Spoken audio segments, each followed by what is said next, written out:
Hi and welcome to the whattabletpc.com review of the ASUS ePad Transformer Prime. Today what I'm going to do is just give you a run over of the tablet in its entirety and then also the keyboard dock that comes with the tablet. So first up, what I want to show you is the Transformer Prime. It's just been released in the UK in January 2012 and it's certainly one of the most powerful tablets that's available in the market to date. It's also one of the most stylish tablets. Let me move the keyboard out of the way and we'll just have a look at the tablet itself.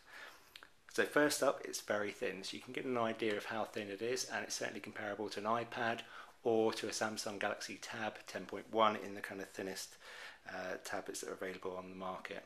It's also very light.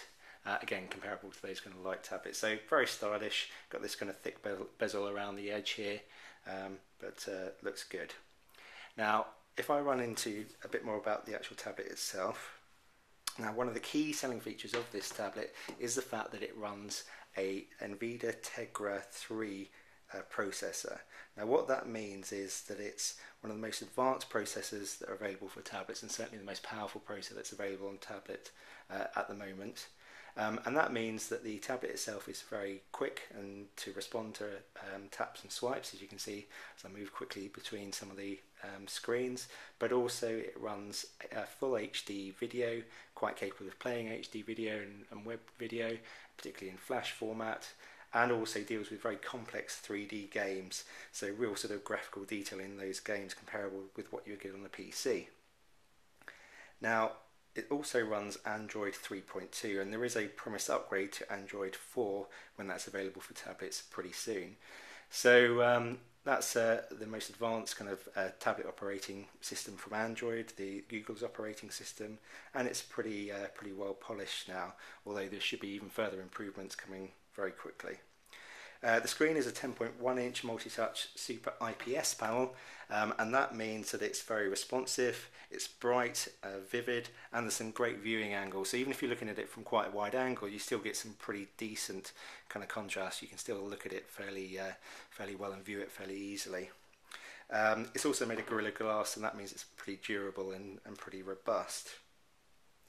Now if we move on, we'll have a look at the other features we've got on the back here. This is a kind of brushed metal back, so it's pretty stylish again. It does pick up the odd sort of smudge, etc., and maybe susceptible to a few scratches, so just keep an eye on that stuff. But we've also got an 8 million megapixel camera here and a flash, so that's capable of taking HD video, and it's also capable of taking some pretty decent still photographs.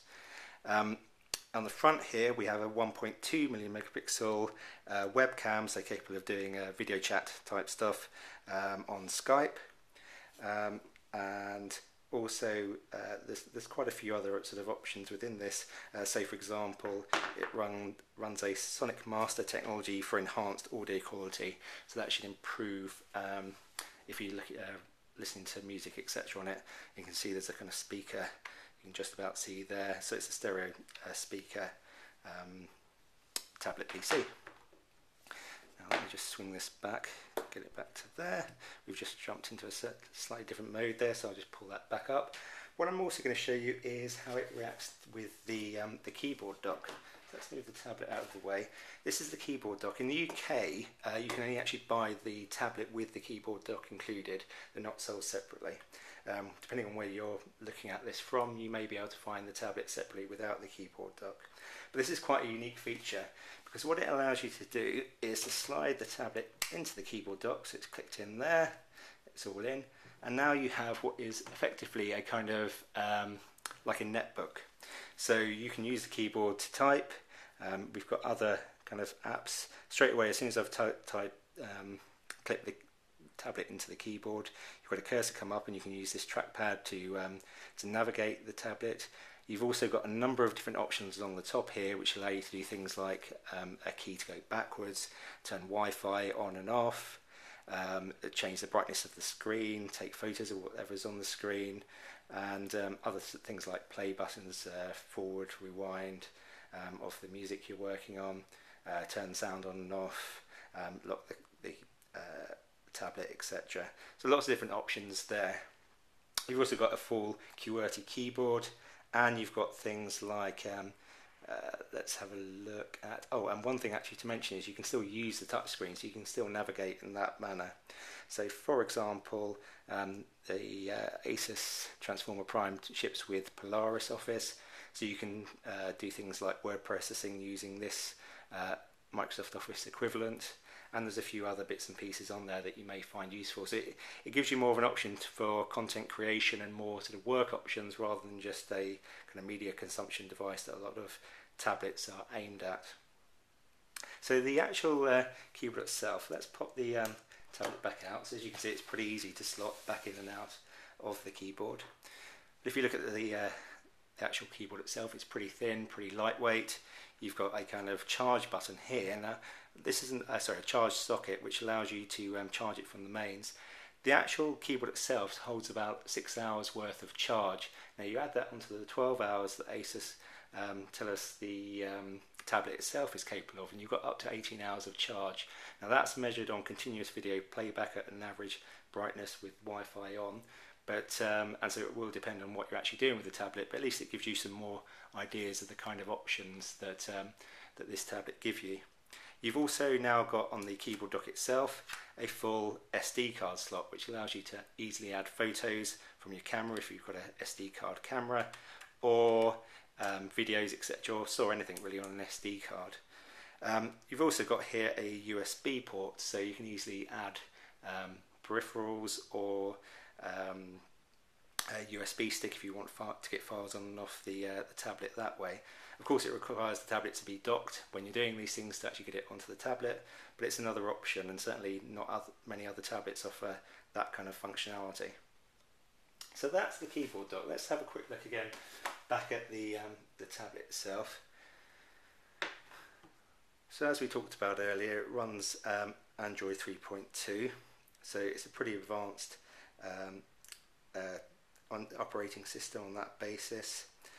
One thing to note, there have been some instances so far of some GPS issues, and certainly I'd say the mapping function when I've used it hasn't been as good unless you've got Wi-Fi connected, so that's something to be just aware of. It's questionable whether those issues will be resolved in future updates or not, but it's something to be aware of. So just flicking through, I mean, basically you've got a kind of home screen here that gives you things like a quick access to a web browser, the YouTube app so you can watch YouTube videos, a camera app, so of course to take photos and also some HD video if you want to do that sort of stuff. The gallery quickly allows you to look at the images that you've got, and then the snapshots that you've taken. Quickly navigate back here. I mentioned about the YouTube app, so here you go, we're attached to Wi-Fi currently. You can see how quick it kind of loads up. You can scroll through and pick out the YouTube videos you want, or search for whatever you're looking for. Similarly, the browser, I've just got the BBC homepage loaded up here, and it works perfectly fine. If I jump onto, let's have a look at some sport. Hopefully we should be able to see a video. It'll show you that the flash works quite happily in the browser or in the iPlayer. We're not automatically giving some, so let's jump back to one of the home pages, and I'll show you how it quickly flips over to the iPlayer for BBC stuff if you're actually looking at some TV. Just having some issues there. Let's go back to the iPlayer itself on the home screen. So we'll just quickly jump on there.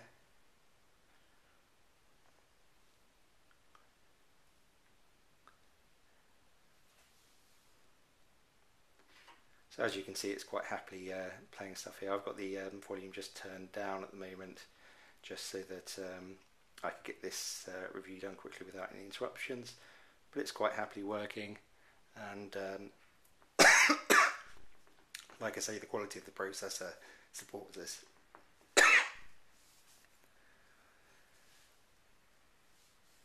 Right, if we navigate back, you've either got things like notes here, a music app, to allow you to quickly play your music. You can load various music on there or buy music from the Android market, and here's the Android market itself, so you can quickly jump into buying apps.